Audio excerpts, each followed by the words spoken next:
3 children he saw, 2 boys and 1 girl, just an hour away from his gang treaty of a wedding. A mistake from what felt like ages back with someone his mind somehow after so many years could not seem to shake off. Here they stood, products of what they once shared, staring him in his face. Like looking into a mirror of a time machine, no doubt. They were his. What was he to do with this newly found truth? The black convoy moved through Haeundae at 10 in the morning when Kang Do-jin's whole life turned on its axis. Not slowly, not with mercy. The way a foundation gives out beneath a building, everyone believed would stand forever. Outside the armored glass, Busan glittered under a hard autumn sun, the sea flat and silver past the high-rises. And along the boulevard people stood 3 deep, because word had spread that the most feared man in the South was getting married. They did not say his name in the crowd. People never said his name out loud. They said him, or that family, or they said nothing, and watched the cars pass with the lowered eyes of people who had learned which men you do not photograph. Everyone knew. The Kang organization did not hold weddings the way ordinary families did. This one was a treaty. 500 guests waited in a converted seaside hall shipping magnates. 2 assemblymen who pretended not to know what the Kangs did. 3 rival bosses who had spent a decade trying to kill one another. And a bride whose father commanded the only syndicate strong enough to end the war that had bled the coast for years. Kang Do-jin was 39, just under 6 feet, and on paper he owned a shipping company, 4 hotels, and a stake in a Seoul construction firm. Off paper, he owned the harbor. He had buried a father and 2 brothers before he was 32. He carried a bullet scar in his shoulder that ached when the weather turned, and he had put men in the ground with a calm that frightened the people loyal to him. Yet sitting in the back of that car in a charcoal suit cut so well it looked poured on, a single white flower pinned to his lapel because someone had decided it softened him for the cameras, he felt nothing. Not dread. Not relief. Not the cold focus he wore into dangerous rooms, only the hollow that had lived under his ribs for 9 years and had never once gone quiet. He knew the exact night the hollow began. He had never told a soul. Across from him, his Lieutenant Ma Sung scrolled the day's timing on a tablet arrival. Procession, the minute the 2 fathers-in-law would shake hands where the press could see. Beside the driver sat Jung Tae-oh, his bodyguard of 9 years. 1 hand near his jacket, eyes moving over the crowd out of a habit that never switched off. 2 cars behind, motorcycles at the flanks. Everything arranged, everything correct, everything, Do-jin thought, wrong. Traffic thickened where the road bent toward the sea. A wide pedestrian crossing went red, and a river of people poured across it. Office workers, students with backpacks, an old man with a fish market bag. A mother steering a stroller. The rhythm of a city that did not slow because a dangerous man was getting married. Do-jin loosened his collar and stared at none of it, thinking about the hollow feeling and a suspicion he could not name that he was about to sign away the last honest thing left in him. Then he saw her. She stood at the edge of the crossing, waiting for the light, 1 hand on the strap of a worn leather bag. A rust-colored coat over a plain dress. Her hair pulled back off her face, reading glasses pushed up into it. She looked older than the woman who lived in the single night he had never been able to put down. Steadier, like someone who had walked through fire and stopped being afraid of small things. More beautiful in a way that had nothing to do with the light and everything to do with the years. Naomi Carter. His heart did not speed up. It stopped. For 3 full seconds, Kang Do-jin, who had stared down men holding guns and not blinked, forgot how to breathe. Beside her stood 3 children. They looked about 8. 2 boys and a girl, close in height, dressed for a cool day, arguing the way only siblings argue loudly, without real anger, about something they would forget in a minute. The tallest boy pointed across the street at a food cart. The other laughed with his whole body. The girl had her arms crossed in an attitude of disdain so precise that something in Do-jin's chest cracked down the middle. Because when the girl tilted her head toward the road, he saw his own face. Not a resemblance, not a trick of the light. his mother's jaw, his father's brow. The exact expression the photographs on the family altar wore the Kang look, the one his grandmother used to press a thumb against and say, this one is ours. The girl had it, down to the way one eyebrow lifted a half-second before the rest of her face decided how to feel. And the tallest boy, when he turned, he had it too. All three of them carried something in the bones of their faces that Do-jin had spent his whole life seeing in the mirror. His hand was on the door before his mind formed a word. Hyungnim. Ma Sung looked up. We're on schedule.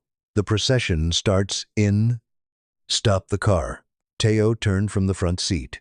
Boss, we're boxed in the convoy. The press is... Stop the car. Do-jin had already opened it.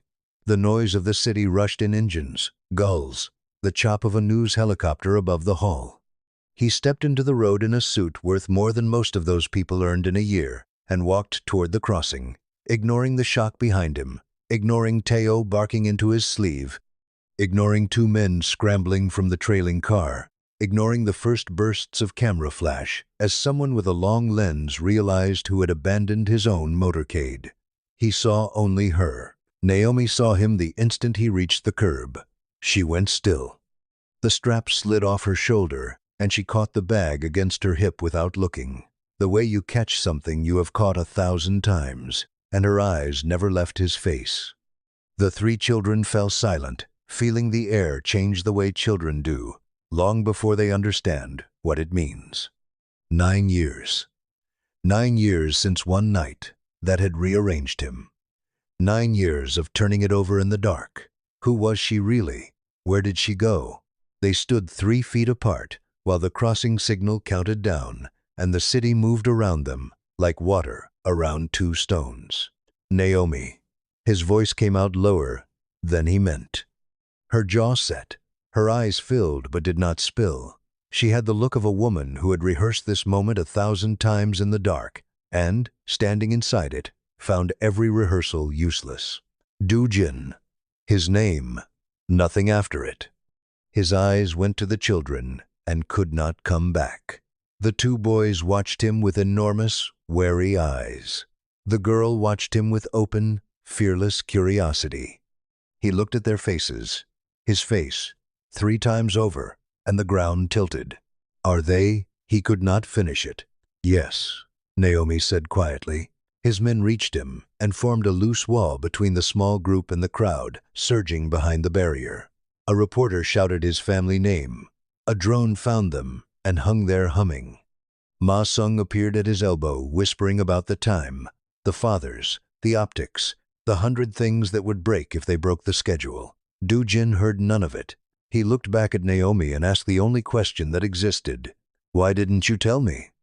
Something crossed her face. Not anger, though anger lived beneath it. Not grief, though grief was under that.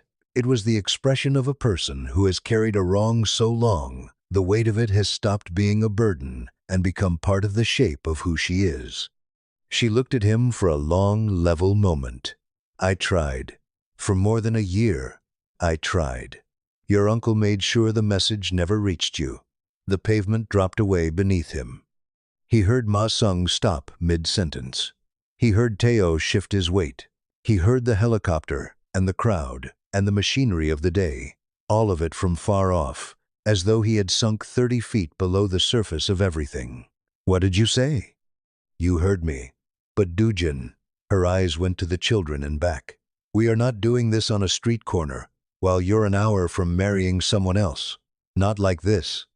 I'm not going anywhere. He said it like a man who had just understood how much of his own life had already gone somewhere without him. Not until you tell me everything. Naomi held his gaze, then turned to the children. Malik, Amir, Zara. Her voice softened and firmed at once. Go stand with. She glanced at Teo, the least frightening of the men, only because he had the decency to look uncertain with him. 1 minute. I need to talk to this man. Teo, who had guarded Do-jin through 2 shootings and considered himself a hard man to surprise, looked surprised. He crouched to the children's level, said something low. And after a wary pause, the smaller boy took his hand.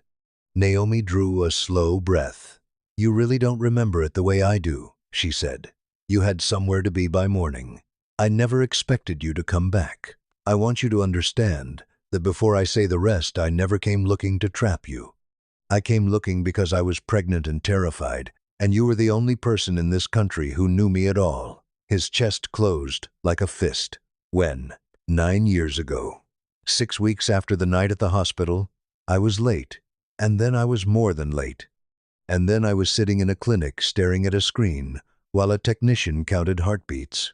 Her mouth twisted, half a laugh, all of it painful. 3. She counted 3.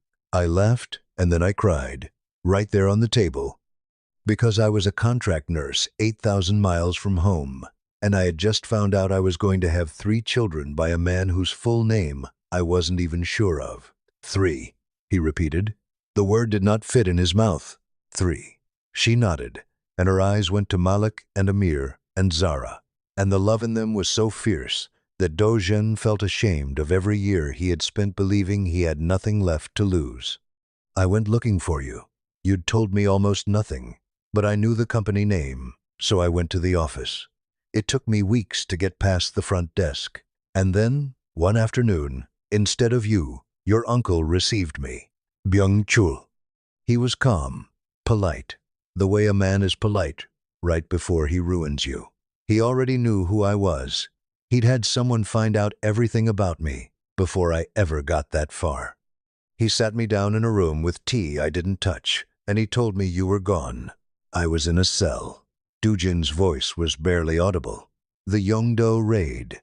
2 weeks after that night, they took me. I was gone 2 years. I didn't know that. Her eyes were wet and unwavering. He didn't say prison. He said you'd moved on. He said a man like you had a woman in every port, and I was a fool to think one night meant anything. He said you'd been told about me and hadn't asked a single question. She pressed her voice flat. And then, when I didn't crumble, he stopped being kind. He had a bank draft with a number on it meant to make it all go away. When I pushed it back across the table, he told me my nursing contract could be canceled by Friday and my visa with it. He told me my mother's house in Chicago could burn down and no one would ever prove why. He told me the merciful thing his word was to disappear and give the children a life that wasn't built on a lie. The silence between them was total. Around them the city moved a horn, a shout, the drone shifting overhead, and none of it existed. "I threw the draft in his face," she said, "and then I flew to Chicago because I had 3 babies coming and no way to fight a man like that on his own ground. I had 2 suitcases and $1,100. You tried to reach me," he said. "For over a year, I wrote to the company. I called and pretended to be a shipping client just to get one sentence through. Every letter came back or never came back. Every call was rerouted before it reached anyone who knew my name." She exhaled. "When nothing ever came, I believed him. I believed you'd been told and hadn't cared. It was easier to raise 3 children on that than on hope." He intercepted all of it. Do-jin said it without inflection, because the alternative was to say it with everything colliding inside him, and he did not know how to do that on a public street with 100 lenses on his back. "I worked that out 3 years ago. Zara got sick, nothing serious, but I was up all night, and I went back through old things and found a returned envelope with a Busan postmark that didn't match the date on the stamp. Someone had opened it and sent it back. Once I saw one, I saw all of them." She shook her head. "By then, it felt too late. You had your world. I had mine, and mine had 3 children in it who were happy and safe and didn't know their father was a name," people whispered. They looked at each other. 9 years of a life amputated before it began, cut off by a man who had called it protection. And standing there, Do-jin remembered the night, because his mind reached for it the way a drowning man reaches for a rail. He had been 30 and full of holes.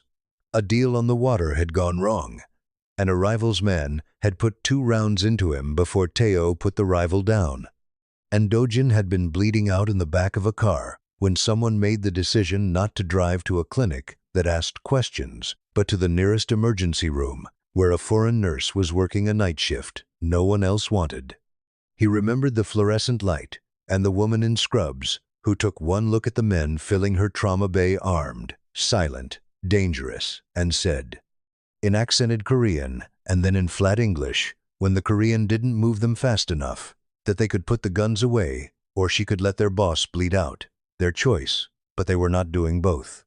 He remembered the way she cut his shirt away without ceremony, her hands sure, her face unafraid, packing the wound and holding pressure through the long hour it took the family's tame doctor to arrive, refusing to let him drift, telling him to shut up and stop smoking, because his lungs were a disgrace and she needed him breathing.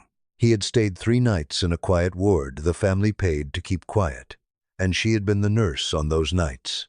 And somewhere in the small hours of the second one, him unable to sleep, her checking a line she'd already checked twice, they had started to talk, and had not stopped until the window went gray. Naomi Carter, from the south side of Chicago, a nurse who had taken a contract in Busan because she wanted to work somewhere that did not remind her of anything. She had not been impressed by him. That was the thing that undid him, that in a city where his name emptied rooms, one person looked at him and saw a man with a ruined shoulder and a bad habit. On the 3rd night, the last night, there had been one night that was not about wounds at all. And before the sun was fully up, he had gone because a man like him did not stay, because there was a war and 100 obligations, and he told himself he would come back and do it properly. 2 weeks later, the raid took him. He had carried her face into that cell and out the other side, and had never once, in 9 years, stopped looking for the feeling of that gray-windowed morning in every room he walked into. Do-jin. Naomi's voice pulled him back to the crossing. Say something. Before he could, Zara pulled free of Teo's grip, marched up, planted her feet, and looked up at him with her mother's eyes and her father's face, and the fearlessness of an 8-year-old who had never doubted she belonged anywhere she stood. Are you really our dad? The question hit him under the heart. He crouched on the pavement, in a suit worth more than the cars most of the crowd had driven, and looked at this small, ferocious, serious person, and his throat closed. Yes, he managed. I think I am. Zara considered this with tremendous gravity, then nodded once, confirming something she had already decided. Mom has a picture of you. Well, half of you. It got torn. She tilted her head. Amir says you're probably a criminal because Mom never talks about you, but I said you just have a serious face. She studied him. You do have a serious face. Behind him, Teo made a sound that might, in another life, have been a laugh. Do-jin looked up at Naomi over the child's head, one hand pressed to her mouth, her eyes full. He rose slowly. He looked at Malik, the tallest, who watched from a careful distance with a guarded, measuring expression, so exactly Naomi's that it hurt. He looked at Amir, the quiet one, who had drifted back to his mother's side and was watching everything and giving away nothing. He looked at Zara, who had already lost interest in the enormous moment and was inspecting the white flower on his lapel. Then he turned to Ma Sung, who hovered wearing the face of a man, watching an expensive ship steer into an obvious reef. Sung, Hyungnim, the ceremony is in 50 minutes. If we go now, we can still make it. Call the hall. His voice was calm. Stop the wedding. The words dropped into the air and sat there. Ma Sung stared. Teo turned fully around. Even Zara looked up from the flower. Hyungnim. Ma Sung's voice fell to a whisper. There are 500 guests. 3 families at that table did not stop shooting at each other until this marriage was arranged. Chairman Seo is expecting to shake hands with your... Stop it. He said it a second time, with the same absolute quiet, and Ma Sung understood his boss had never meant anything more. Call Ah-rin directly. Not her father, her. Tell her I need to speak with her privately, that I'm sorry, and that I'll explain everything myself, face to face, today. The ceremony does not happen. He paused. Now, Sung. Ma Sung looked at him one more second, then raised the phone with the expression of a man asked to defuse something enormous with his bare hands. At the seaside hall, the first sign the sky was falling came when the groomsman called the coordinator and asked her, in a voice that did not sound like his own, to hold the music. Seo Ah-rin stood before a floor-length mirror in a gown that had taken 4 months and a fortune to make, when her attendant slipped in with a face that told the story before a word. "What is it?" Ah-rin said. Not a question. "Miss Seo, Mr. Kang has asked to postpone the ceremony. He says it's urgent. He says he'll explain in person." Ah-rin looked at her reflection a long moment. Behind her, 2 bridesmaids had gone silent, and the stylist had set down her comb. The room held its breath. "Postpone," Ah-rin repeated. "Yes, or cancel." A pause. He used the word postpone, but his man's voice sounded like cancel.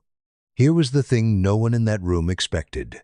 Seo Ah-rin, daughter of the one man on the coast, more dangerous than the groom, closed her eyes and let out a slow breath that, if you did not know better, looked like relief. She had never wanted this marriage. She had wanted the war to end, the way everyone wanted the war to end, but she had never wanted the man. She unclasped the pearls at her throat, a gift from Do-jin's grandmother at the engagement, given with a warmth Ah-rin had always sensed was diplomacy, and set them on the table with a small, final click. "Bring me my phone, and tell my father I'll speak to him after, not before." Outside in the garden where 500 guests waited under white canopies, the announcement of a brief delay held for 4 minutes before the footage began circulating. Kang Do-jin stepping out of the convoy. Kang Do-jin at a crossing, talking to a woman in a rust-colored coat. Kang Do-jin crouched on the pavement in front of 3 children, who looked to anyone paying attention like a small, tripled version of the man himself. The internet had theories within minutes. Within the hour, the theories were headlines. The coast's most feared bachelor, gone soft in the street. A black nurse. 3 children with the Kang face. A treaty wedding. Dead. On the vine. In the family estate above the city, in a study that smelled of cedar and cold tea, Kang Byung-chul watched the same footage with a stillness his staff had learned to fear. He had spent 9 years making certain this problem would never surface. He was beginning to understand that 9 years had not been long enough. Do-jin did not go to the hall. He spoke to Ah-rin by phone in the back of the stopped car, a conversation short, painful, and more honest than the whole year of their arrangement had managed to be. She did not weep. She did not rage. Near the end, she said, in a voice dry as paper, "You never once looked at me the way a man looks at a woman he chose. I told myself it didn't matter. Go find out whatever you have to find out, Kang Do-jin. Do me one kindness, don't let it have been for nothing." Then she hung up, and across the city a bride took off a veil no one would see, and a war paused for a signature resumed its holding pattern. That night, old Hwang came to Do-jin. Hwang had served the family 30 years. A quiet man, a keeper of ledgers, the sort powerful men forget is in the room. He arrived at Do-jin's harborside office after midnight, carrying a shoebox tied with string, and he set it on the desk and stood with his hands folded and his head bowed like a man at a grave.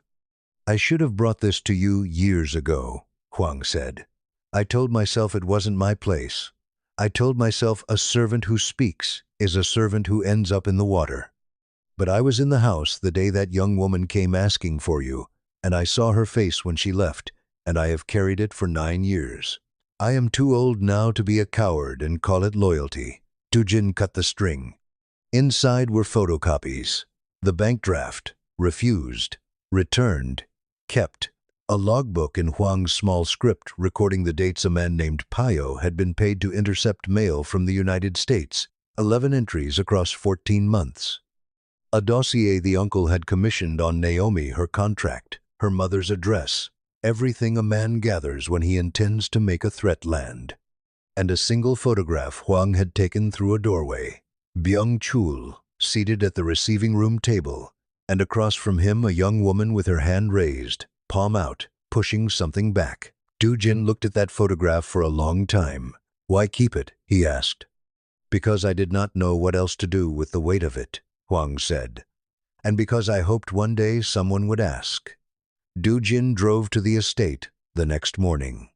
Byung-chul waited in the main receiving room, the same room, Do-jin realized as he crossed the threshold, where a terrified young nurse had once been dismantled with a bank draft and chosen threats. His uncle was 66 now. His posture was still immaculate. He wore a pale gray suit, his hair combed back with the severity Do-jin had known his whole life, and he looked at his nephew with an expression that was equal parts fury and something that might have been, for the first time Do-jin could remember, the earliest tremor of fear. "You've made this family a joke on every screen in the country," Byung-chul said. "Hello, uncle." Do-jin sat down across from him and did not raise his voice. He had decided on the drive that he would not, that this man had taken enough from him and would not be given his composure as well. "You had one duty today. One. Do you understand what you've unspooled? Chairman Seo will." "A woman came to this house 9 years ago," Do-jin said, "pregnant with 3 of my children, and you sent her away with a threat and a check." Byung-chul stopped. "You have no idea what." Do-jin set the shoebox on the low table and lifted the lid. The dossier on top. Huang kept copies. The draft you offered her. The log of every payment to the man who sat on her mail for a year. The file you built on her before you ever let her through the door. He let each item lie there. 30 years he served this family, and he kept it all in a box because he didn't know what else to do with the weight of it. The temperature in the room dropped several degrees. "I did what was necessary," Byung-chul said. "You erased my children before I knew they were breathing." His voice was quiet, level, and worse than shouting. "You threatened to burn a woman's mother out of her home. You did it while I sat in a cell taking a charge that should have landed on you, a charge I took so this family would survive. And it did survive."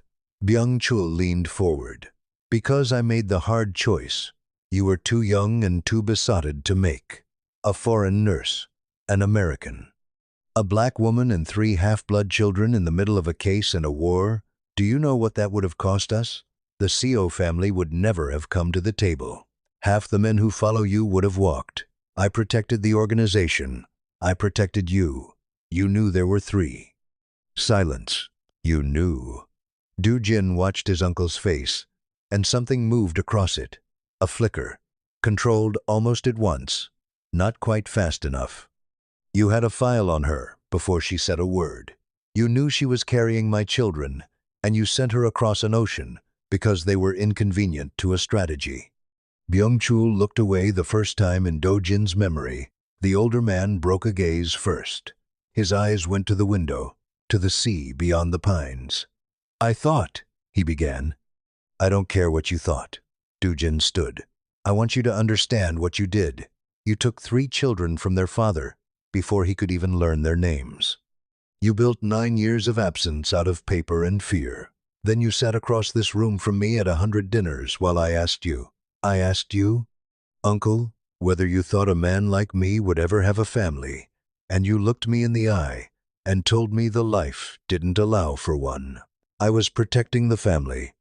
You were protecting your grip on it." He said it the way you state the weather. "You've held the real power in this house since my father died. You told yourself I wasn't ready. You told yourself the chair was safer in your hands. A woman who could give me children, a life outside all this. She was the one thing that could have taken me where you couldn't follow. So you cut her loose and called it strategy." He picked up the box. "There is no protection that requires a man to spend 9 years hollow. There is no family that erases 3 children to keep a chair warm." He turned toward the door. Do-jin. His uncle's voice held something it almost never held, something raw. Do-jin paused without turning. "I believed I was doing right. For the name. For you. I believed it." Do-jin was quiet a moment. "I know you did. That's the part I can't forgive. Not that you lied. That you were sure." He walked out. In the weeks that followed, the story refused to be contained. The financial pages covered the collapse of the Seo alliance and what it meant for the fragile peace along the coast. The tabloids covered the nurse, the triplets, the wedding that never happened. Talk shows ran grainy stills of Zara's face beside old photographs of the Kang patriarch and let the resemblance do the work. Do-jin ignored it. He had a harder war, and it was being waged inside the organization, where every lieutenant recalculated whether the young boss who'd walked away from a treaty was strong enough to follow or whether the old uncle above the city was the safer bet. It came to a head in a warehouse on the Yongdo side, the same district where Do-jin had once been arrested.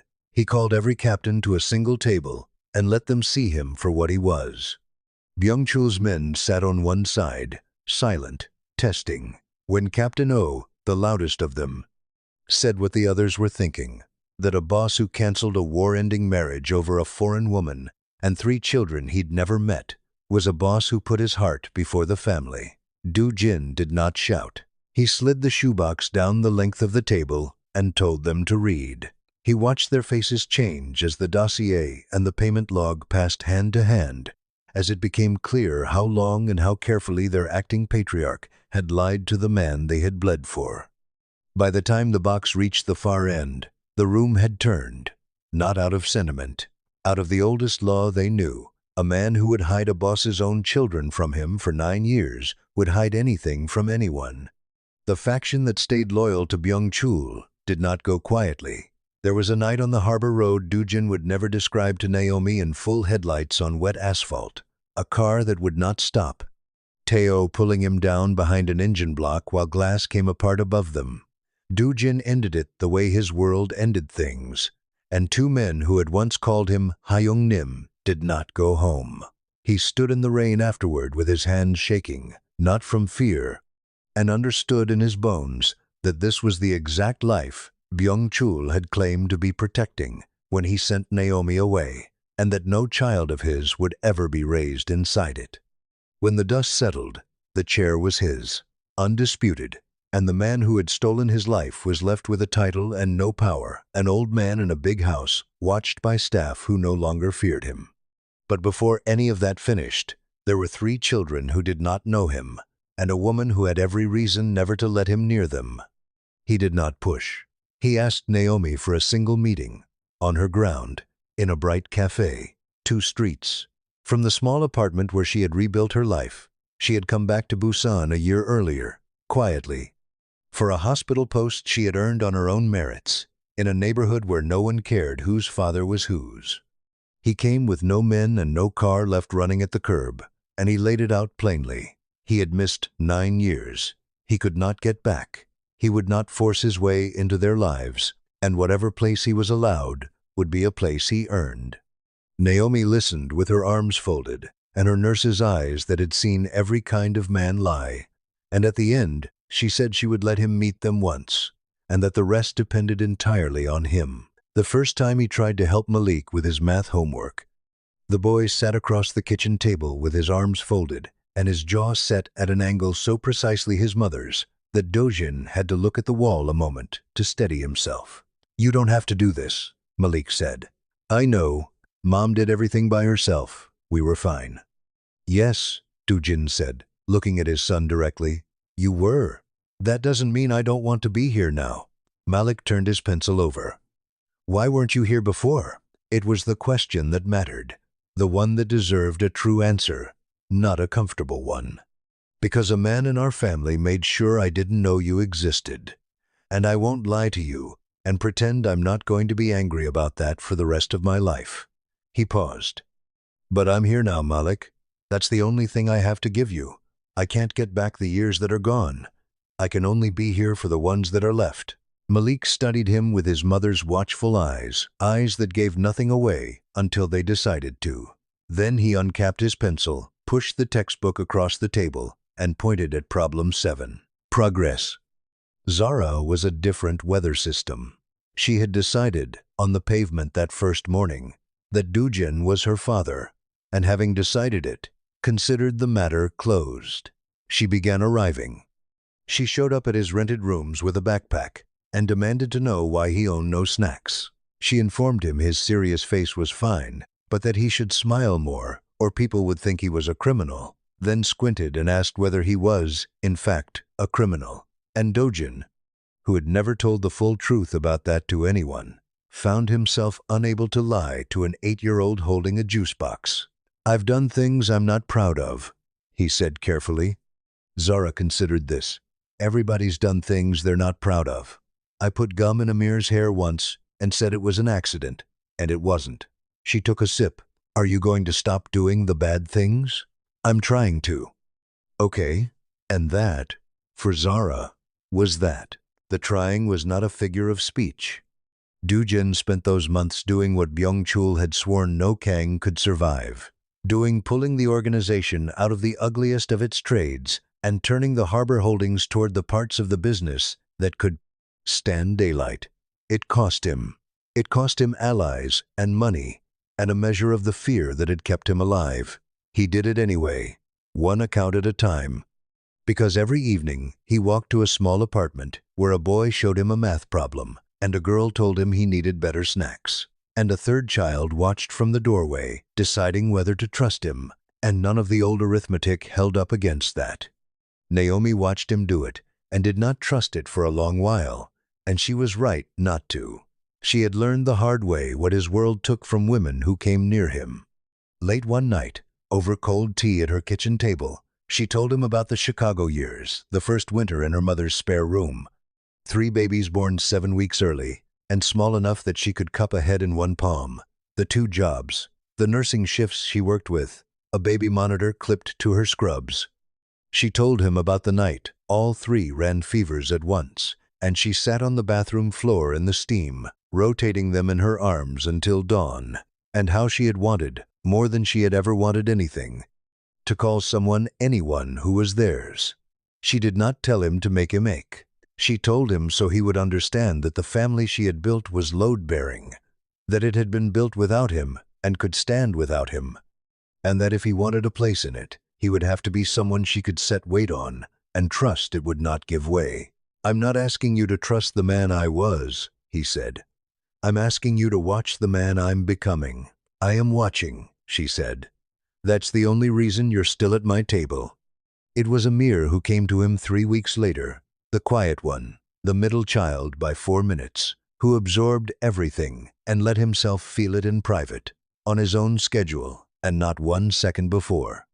A Sunday morning, Naomi had gone for groceries, and the 3 were supposedly in the yard and actually inside watching television. Amir sat beside Do-jin on the step, looked at the street, and said, without looking at him, "Do you love our mom?" Do-jin set down his tea. He did not reach for an easy answer, because the boy did not deserve one.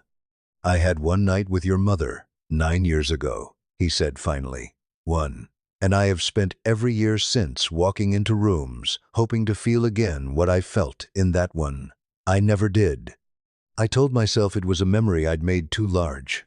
Then I saw her at that crossing, and I understood I hadn't made it large enough." He looked at his son. "So the honest answer is that I have loved your mother for 9 years without letting myself say the word, and I'm only now allowed to." Amir took it in. "Then why didn't you look for her harder?" A fair question, an honest one, a child's question that went straight to the place Do-jin had spent the most nights examining. "Because I was proud, and I was a coward," he said. "I told myself a man like me had no business chasing a woman like her into a decent life. And when I couldn't find her, I let myself believe she didn't want to be found, because that was easier than admitting I'd let something rare walk out a gray window and never gone after it. That's not her failure, Amir. It's mine." He looked at his son. "I'm sorry for it. Most of all to your mother, who deserved a man who'd have crossed the ocean the moment he heard your names." Amir sat with that a long moment. Then he nodded, once, with the gravity of someone filing a fact away for later. After a while he leaned, slightly, against his father's arm, and neither of them said anything about it, and the television blared on inside. Do-jin and Naomi were careful with each other. There was no marriage to resume, no shared past to fall back into, only one night, 3 children, and 9 years of distance to cross on foot. In a way, it was harder than the old story would have been, and in a way, it was cleaner. They were not repairing something broken. They were building something that had never been given the chance to begin. They talked more in those months than most couples manage in years, because they had to about what they feared, about what they wanted, about who they had each become, while the other wasn't looking. He told her about Arin. I should have ended the arrangement long before that morning. I knew it was wrong. I think I was afraid that if I didn't build the life I was supposed to build, I'd have to admit how much of the life I wanted had already been taken from me. Did she know? About that night? About us? No, not until that day. She took it better than I deserved. She told me I'd belonged to a memory long before I belonged to her, and that she'd known it every time I looked past her. Then she took off her father's alliance and walked away without making a scene. She sounds strong. She is. He looked at Naomi. So are you. They did not rush. Do-jin was deliberate, in a way that surprised even him. He understood that whatever grew between them now had to grow on new ground, in daylight, at the pace of 3 children learning to trust a stranger who kept, against all their expectations, showing up. Then the world he was trying to leave reached out to remind him what it cost. On an ordinary Tuesday, a man Do-jin did not recognize was waiting outside the Triplets school, not doing anything, only standing where a father would stand, letting himself be seen. A remnant of Byung-chul's fallen faction, sending a message the old way. We know where they are. Teo had him within the hour. Do-jin sat across from the man in a cold room and did not touch him, and that restraint frightened the man more than violence would have, because everyone in that world knew what the Kang boss used to be. He let the man go with a message of his own, and then he did something that would have been unthinkable to his father. He went to Chairman Seo, the jilted bride's father, the one man strong enough to guarantee a border. And he made a deal that had nothing to do with a marriage, a division of territory, a formal peace, an agreement that Do-jin's family would withdraw from the trades that caused the killing. Seo, who had not wanted his daughter married to a man who could not love her either, took the deal because it was better than the war, and because a boss willing to give up ground to keep 3 children safe was a boss who could be trusted to keep his word. That night, Do-jin sat on the floor of his rented rooms long after the children had been dropped home, and Naomi came by with the youngest's forgotten jacket and found him there and did not ask. She sat beside him. I can protect them, he said. But the fact that they need protecting is the whole problem. My uncle wasn't wrong that this life eats the people around it. He was only wrong about what to do with that. And what's the right thing to do with it, she asked. Leave it. All the way. Not the chair passed to a cousin who does the same things. Gone. The clean businesses stay, the rest ends, and the name stops meaning what it means. Naomi was quiet. Men in your position don't leave. Men in my position don't cancel a treaty wedding in the street either, he said. I'm told I have a habit of it now. She almost smiled. It'll take years. Everything worth anything takes years. I wasted 9.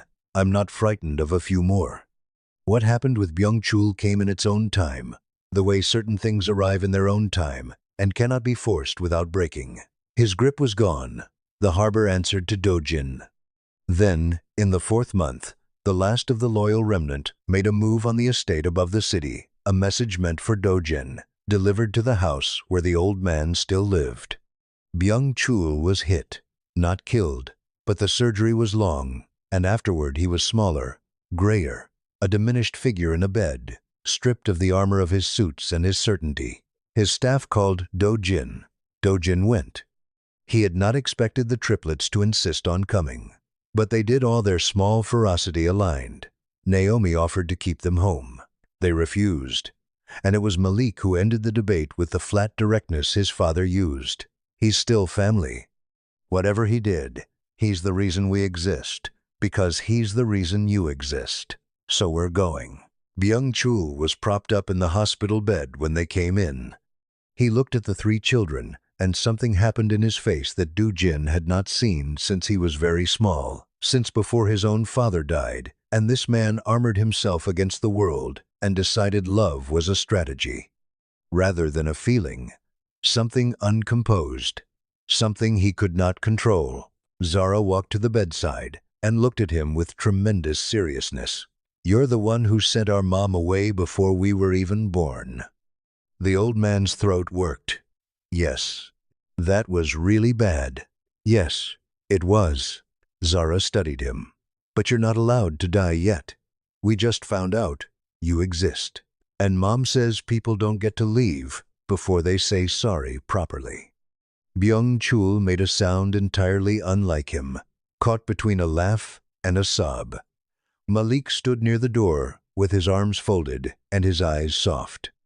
Amir stood beside his mother and watched his grandfather's brother carefully and said nothing, which said everything. Naomi came last. She stood at the foot of the bed, and for a long moment, neither she nor the old man spoke. I was wrong, Byung-chul said. Naomi held very still. I was wrong in what I did, in how I did it. In every day afterward, I could have undone it and chose not to. I told myself for 9 years I had protected this family. What I did was look at something I had destroyed and call it protection, because the truth was too heavy to hold. His voice was thin, but did not waver. You threw my money in my face. I never forgot it.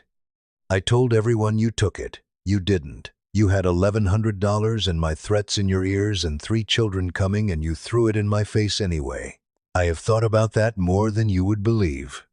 Naomi was quiet, a long moment. I'm not going to tell you, it didn't hurt. It hurt more than I have words for a very long time. And I'm not going to stand here and tell you it's all forgiven, because it isn't, and it may take years, and it may never look the way you want. I understand. But she glanced at the 3, at Zara, who had appointed herself guardian of the bedside water jug, at Amir, who had moved to the chair nearest the bed, at Malik by the door, almost smiling. These are your grandnieces and grandnephews. Whatever you are to me, they've decided, your family. I won't be the one who takes that from them. She drew a breath. So we start from here. That's what I can offer. We start from here. Byung-chul looked at her a long moment. Then he nodded, and his eyes were full, and he said, that is far more than I deserve. It was. It was also where things would begin. 1 year later, on a bright Saturday in late October, the small rooftop of the narrow house Do-jin and Naomi had chosen together neutral ground, hers and his, with a room for each child and a lemon tree in a pot, was crowded with noise and movement, and the beautiful disorder that 3 children nearly 9 years old can generate. Zara had commandeered the little grill and was issuing instructions to Teo, an unlikely fixture at these weekends, about the precise char a sausage required. Amir was sitting in a patch of sun reading, which was Amir's preferred position at any gathering. Malik refereed a match played against the low rooftop wall with the focused authority of a boy who had inherited his father's instinct for command and pointed it at sport. Do-jin was losing badly. He had learned a great many things in a year. Patience. How to braid Zara's hair. Poorly, then better.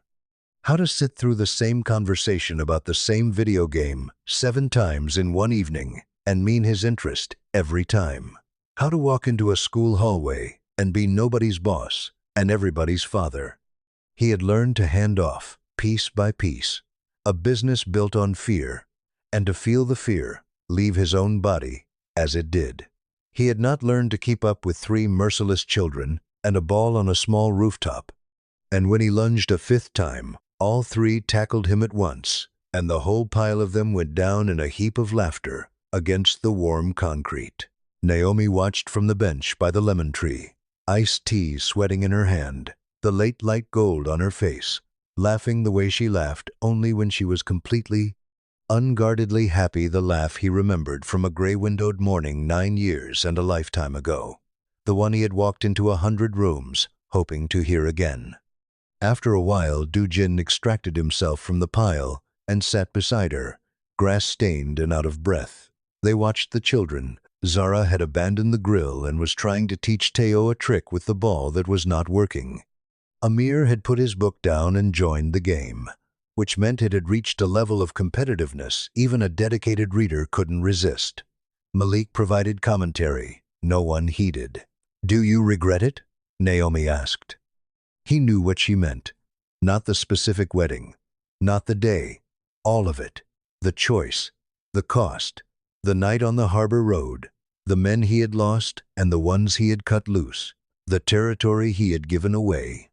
The long, unglamorous work of becoming a family from one night and three strangers, which happens not in ceremonies or headlines, but in ordinary days, stacked one on another until they hold weight. He looked at the children. Zara was somehow now on Teo's shoulders, and it was unclear how that had happened. Amir was doubled over laughing. Malik was looking at Do-jin with those watchful, generous eyes, and something in them that was only just beginning to be openly warm. He looked at Naomi, the woman he had loved since one night full of holes, the woman he had failed by not chasing, the woman who had raised three extraordinary human beings alone, with no support and no safety net and no acknowledgement, and done it so well that those children could decide for themselves, that even the man who wronged them all was still, somehow, family, because love, they had worked out in their short lives, is a choice you keep making even when it's complicated. I regret exactly one thing, he said. She raised an eyebrow. I regret that it took me 9 years to come home to a home I didn't know I had. Naomi looked at him a moment. Then she leaned her head against his shoulder, the way she had for 1 hour before dawn 9 years earlier, and they sat together in the falling gold light while their children dismantled the rooftop with joy. And the hollow that had lived under his ribs for a decade was, at last, quiet. In its place was something ordinary and warm, and entirely sufficient, which turned out, in the end, to be everything. If this story reached you, if you held your breath at that crossing, or felt something crack open when Zara asked if he was really her dad, or when Amir asked the question no one else dared to on those front steps, then you know why we tell stories like this. Thousands of people have watched this one and come back to watch it again, because a true story does not let you go. So if you haven't yet, subscribe to the channel right now and tap the bell so you never miss the next one. Drop a comment and tell us which moment hit you hardest. The reunion at the crossing, the shoebox on the table in that cold study, or Zara standing over that hospital bed, refusing to let a broken man off easy. Tell us. And if you think someone out there needs this story today, someone waiting on a door to open, on a truth to finally come home, share it. One tap from you might be exactly the story someone needs to hear. Thank you for watching all the way to the end. That means everything.